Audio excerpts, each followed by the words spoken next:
Hello friend, আজকে সিমুই রান্না হবে। কিভাবে রান্না হবে চলো দেখা যাক।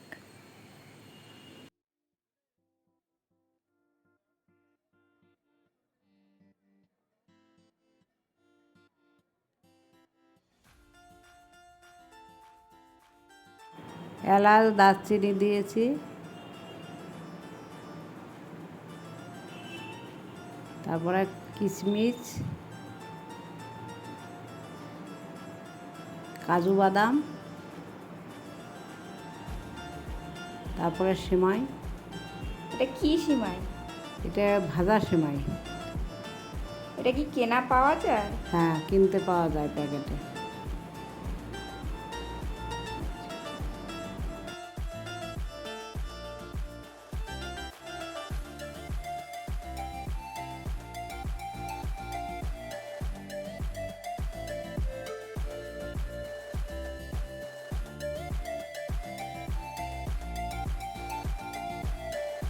সিমুই তো রান্না হয়ে গেল, তোমরাও বাড়িতে এরকম তাড়াতাড়ি রান্না করে নিতে পারো।